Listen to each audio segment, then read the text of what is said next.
Alright, so I have a list for the first time ever of things that I'm going to try to cover in the video. Um, Disclaimer.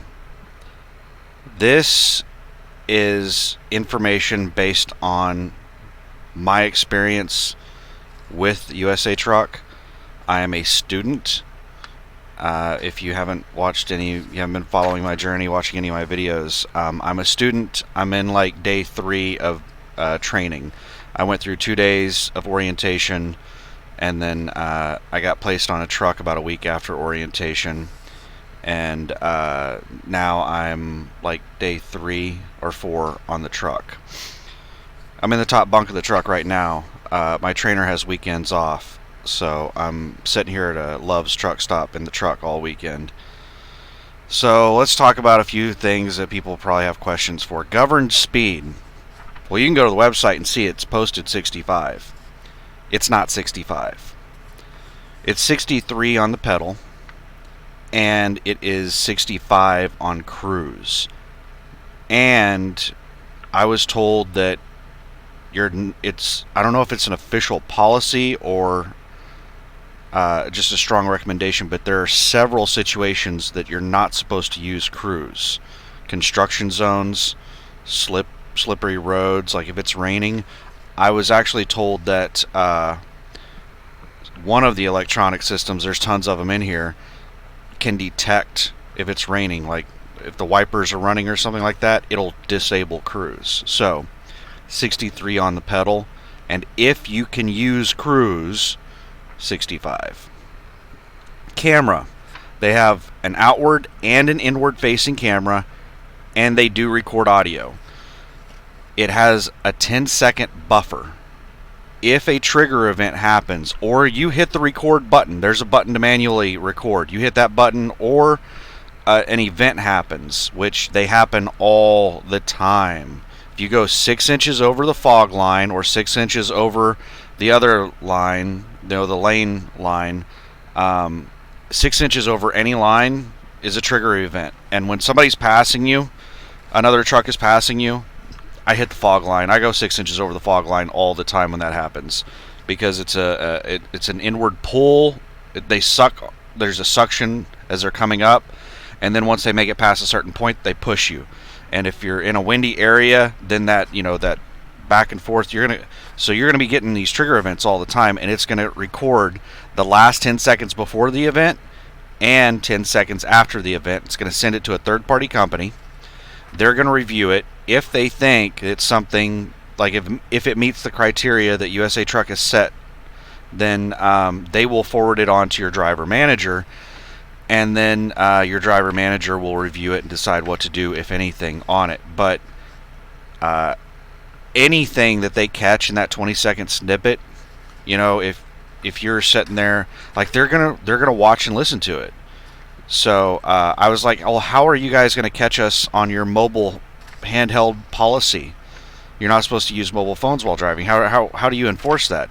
And they said, "Well, if we get one of those recorded videos and you're sitting there playing on your phone, that's how we catch you."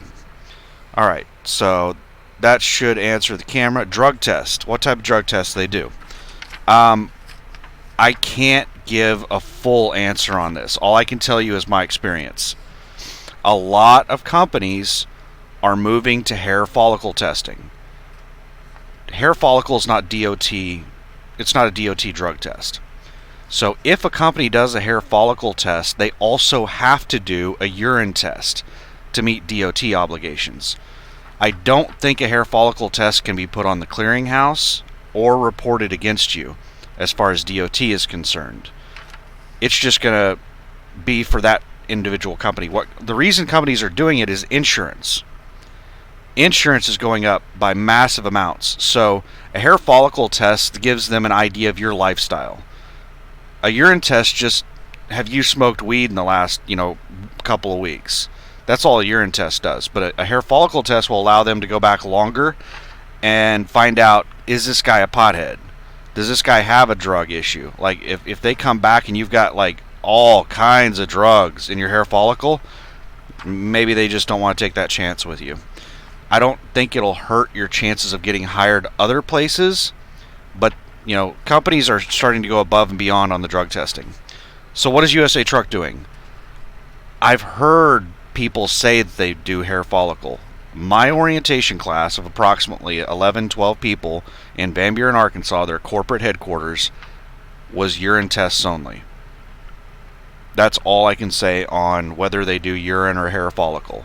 I've heard rumor that they do hair follicle, but they did not do it for my orientation class a couple weeks ago. Training. Is it team driving?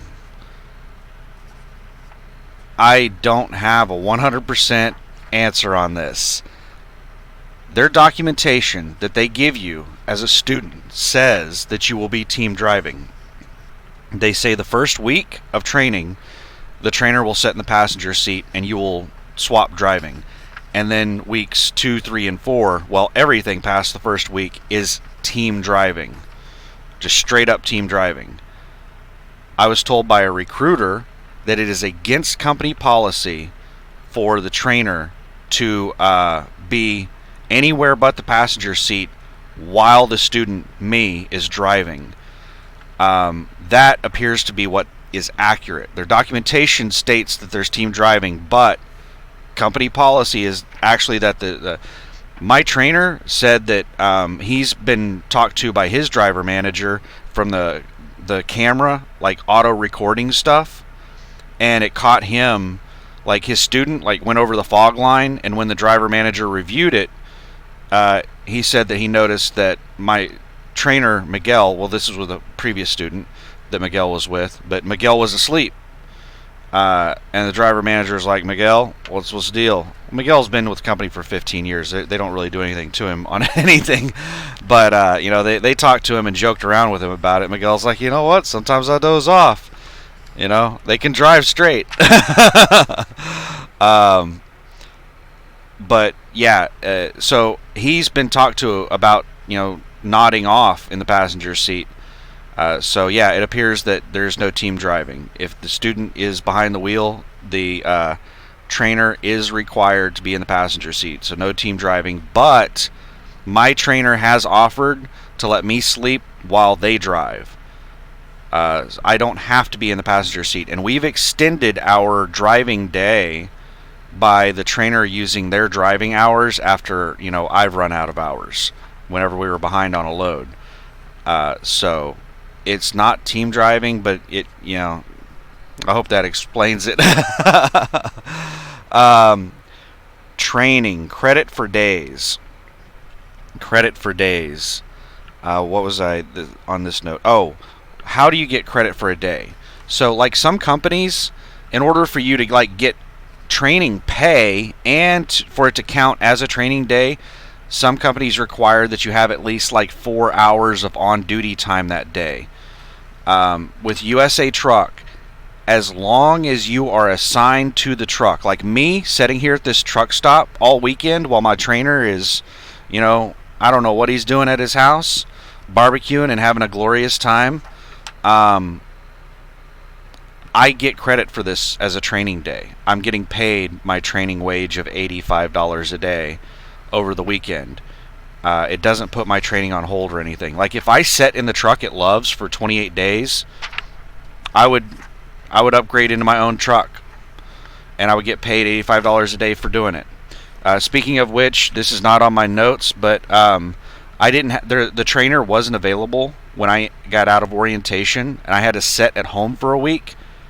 USA Truck, without even asking, said they apologized profusely about not having a trainer available, and they said, we're going to pay you the normal student wage while you're at your house, or they offered to put me up in a hotel, whichever one I wanted to do. They got me, I only lived 3 hours away, and they told me it was going to be a week to a week and a half. So I was like, I'd rather do that at my house than a hotel.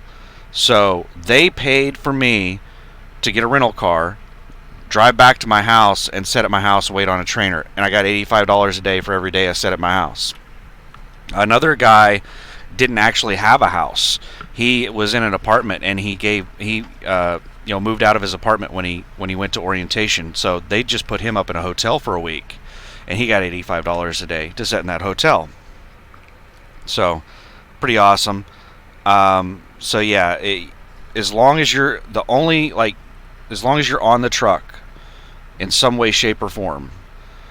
If you go on home time and you take a couple of days at home and you leave the truck, you don't get credit for that and you don't get the $85. All right, 10,000 miles or 28 days. So I was told 28 days, 28 days, 28 days of training. Then during orientation, they said 10,000 miles. And it conflicted with a lot of stuff. So basically, orientation said you had to do 10,000 miles. If you didn't complete 10,000 miles in 28 days, then your training would last longer than 28 days. So I asked Sheila, the training manager. She's the senior training manager. She's the manager over the training managers. I said, "What's the deal with the 28 days and the 10,000 miles?" And she said it's an either or, whichever one comes first. If you're out there slamming miles and you get 10,000 miles knocked out in 20 days, your training ends in 20 days. If you're driving, not at all, you don't put a single mile on the truck, your training ends in 28 days. So whichever one comes first. And it's your miles, not the truck miles. So it's whenever you're logged in, it keeps track of your miles that you're doing. 10,000 of your miles, not the truck miles. Road test. So 7 of the 11 people in my orientation were veteran drivers that were going straight into a truck. They weren't students. And a few of them were a little terrified about the road test because at the very beginning of orientation, they handed out this road test form to everyone, even the students. I got one. And it was basically a DOT test. It had everything that you would do on whenever you first get your CDL. That 2-hour long exam, that's what it was. And people got scared. I had somebody that went to the same CDL school that I did, and I was out of the same city as me, Oklahoma City, and he was asking me on break to help him remember how to properly do air brake tests and stuff like that. The road test is all I heard it is that they have 2 trucks, a manual and an automatic, that they do the tests in. And the tester just gets in the passenger seat and tells you that you can do a walk-around inspection if you want. And you just, literally just walk around to make sure that it's not missing a tire. Hop in the truck. I don't know if you drive out on the road at all. If you do, it's very brief. And then you do a normal back that you would do at a distribution center or a warehouse that is designed for these size vehicles. It's a really easy back. It is a normal back that you should be doing at truck stops every damn night. So it's a really easy road test if you actually know how to drive these vehicles. Paperwork. So receipts, bills, fuel. I really like how they do paperwork here. You don't have to keep crap. You don't have to transflow or trip pack or any of that stupid crap. They use Geotab, and basically, once you're done with a trip, whenever you click the final button of your trip where you're departing the location, that is the marker for you getting paid. Not whenever they receive something or whatever. As soon as you click that depart button, that logs it. So their pay period ends at midnight Saturday night. If you hit depart on that load at 11:59, it's going to be on the next week's paycheck. You take there's a button in Geotab to scan documents on a trip, and you just take a picture of your bill of lading and click next, and it sends it off or attaches it or something. You can technically at that point throw the bill of lading in the trash. They don't recommend that in case something happens and it the file gets corrupted or something, and they come back and say, hey, we didn't get that document. They suggest hanging on to it for a couple weeks and discarding them after a while. Fuel, you don't have to go in and get fuel receipts. You get a ComData card that also acts as a MasterCard. There are two things that you buy with that ComData card that are just auto billed to USA Truck: fuel and scale tickets, CAT scale tickets. If you use that ComData card to purchase either one of those, it does not deduct from your funds in that account. It gets billed to USA Truck, and you do not have to give them any receipts. You don't have to send a receipt. You don't have to get a scale ticket or anything. They have it set up. I mean, you can do the app, the CAT scale app, and use that if you want. But bills, yeah, there's like no receipts that I've seen so far that we're retaining or that we're sending to anyone. The only thing that we're sending is a picture of the bill of lading. There are three things that they were very adamant about in orientation, that these are termination. There's no discussion about it. There's no leniency. There's no reviewing your record, and it's just like you're done. That's it. If you do one of these three things, these are no questions asked, no discussion. You're fired. Number one is a U-turn on a public road. A U-turn on a public road. Now, a U-turn at like a shipper or receiver, you know that truckers do U-turns at shippers, receivers all the time. You want to get into, you're driving this way and you want to get into a dock on this side.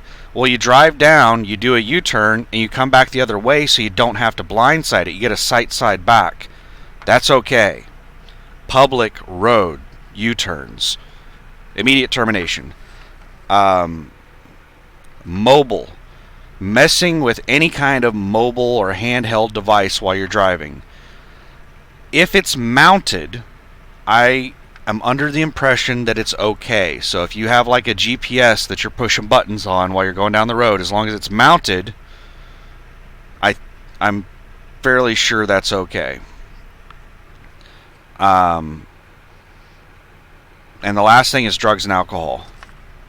If you get caught anything with drugs and alcohol, that's it. There's just no talking about it. They don't have any kind of rehab program here. There was one other thing. Let me pause this for a second while I think about it. Try to remember it. Alright, I couldn't remember what I was thinking of. I'll say a couple other things real quick. Collision avoidance system. It tracks, things in front of you, and if something is decelerating, if you're coming towards something, that can cause an event that will trigger the camera. Going over the lines by 6 inches triggers the camera, and gives you an audible alert. The sound is not that bad. It's Bendix Wingman, I believe. It's not the one that's so loud that it like scares the life out of you. It's actually kind of nice. Oh my goodness, I just forgot the other thing I was going to say. Let me pause for a second while I think about it. Alright, the other thing I was going to say about the Bendix system is, what I was told in orientation is that the only control it has over the truck is throttle. If you're closing distance on something too quickly, it will reduce your cruise, or it can turn off your throttle. Another thing that will trigger a camera event is excessive speed. And if I remember correctly, in orientation, Don said that it was 80 miles per hour. These trucks are governed at 65. And he referred to it as Georgia overdrive. If you're coming down a hill and you let the truck get up to 80, it's going to create an event. It's going to do a camera record on that, send it to your driver manager. That's probably going to lead to your termination. Don't let these trucks get up to 80 miles an hour going down a hill. That is incredibly dangerous. I think that's it. I'll probably leave the video at that. If I can think of some other stuff, useful. I mean, I took tons of notes. There was so much information when I went through orientation. There's been so much information since I've been a student on the truck, and I found that a lot of the documentation is probably out of date and hasn't been updated with a lot of changes they've had over time. And in January of 2020, they just had a lot more changes. So this is current as of right now when I went through orientation to the best of my ability. All right, thanks for watching.